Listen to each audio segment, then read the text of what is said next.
morning. Today I want to do a little bit of app smashing. And app smashing is just simply when you put a couple of apps together to make something. So I'm starting out in Apex. And what I want to do is I want to create a lesson for a student who needs work at a lower level.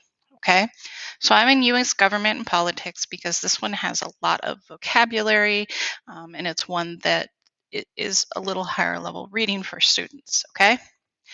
And what I'm going to start out doing is I'm actually going to print all the pages of the study and save them as a PDF, okay? So all I did was click print. I come up here, and one of the options, you might have to do see more, will be to save as PDF, okay? And I'm going to press save. And then I'm going to save it to a folder on my computer that is government, and I would probably put the exact study, but I didn't write that down. So I'm just going to call this one, and I'll save it. I would probably also go in, this one has some interactives and things. So if I go to page 2, I'm going to go ahead and print this. And this is just going to print what's on the screen, okay? So basically I'm taking the study and printing out a version of it, okay? And I do have to do it with each individual page. Now this one has this interactive with the 5th and 14th Amendment. For all interactives, we have a transcript. So I'm going to go ahead and click on the transcript. Now remember, this is not something that I'm going to do for every student, every course, all the time. This is a special adaptation. That is not a good, oh, there it is. This is a special adaptation for a student who needs the assistance, okay?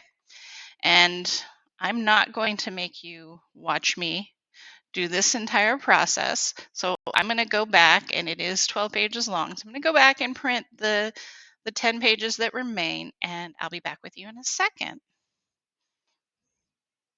Okay, so now I'm at the end of the study, and I've saved all the pages of the study as a PDF. And I'm going to go to this website called ilovepdf.com, and I'm actually on the merge part of it. So I'm going to select those PDF files, and this is part of the reason why I numbered them like I did, is because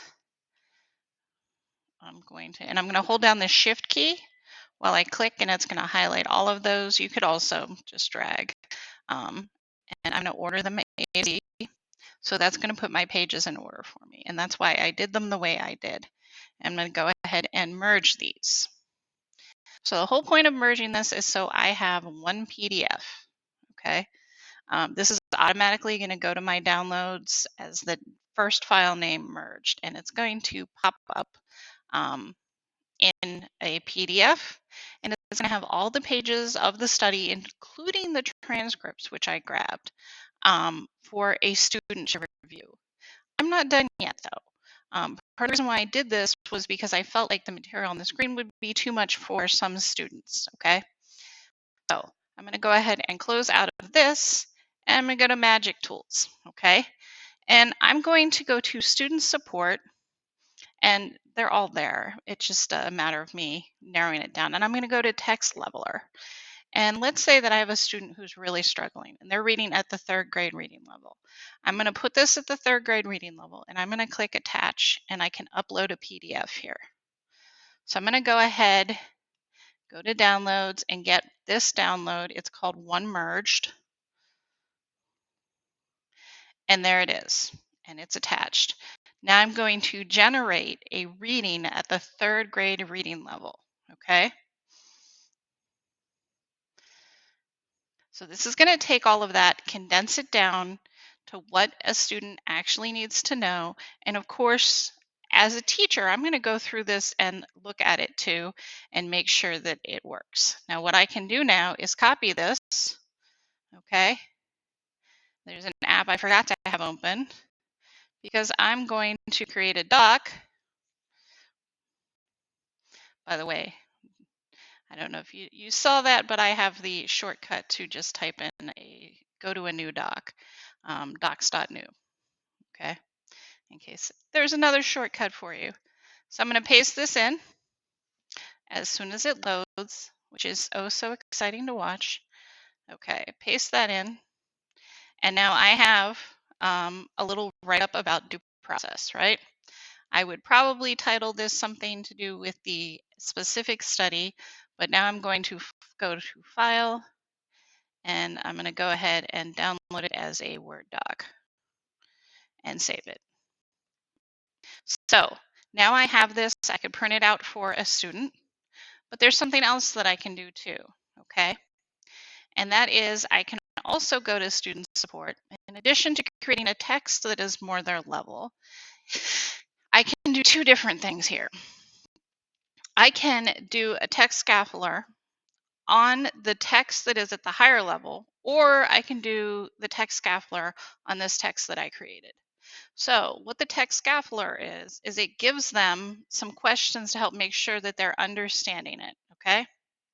So I'm going to ask it, and these are literal questions. These are what is going on, okay?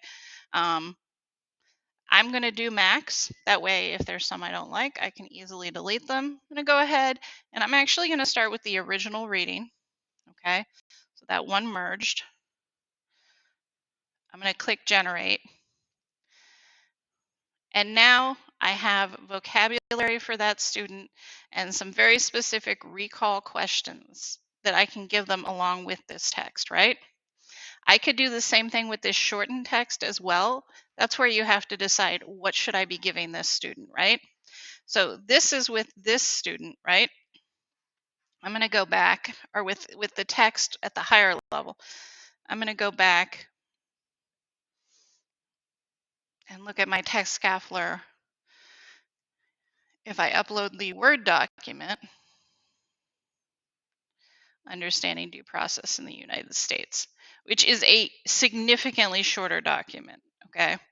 I mean, I know the PDF only had like some words per page, but you can see these questions are much more simplistic than my original questions, right? And remember, you can always go to your output history and look, okay?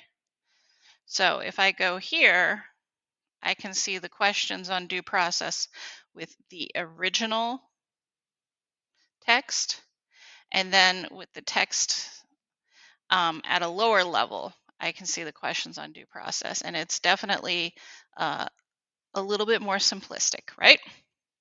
Okay, so this is definitely not something I would do for every single student or for every single lesson, but for those students who are really struggling, this could really help them and make sure they're getting the content of your course. I hope this is helpful. Thanks.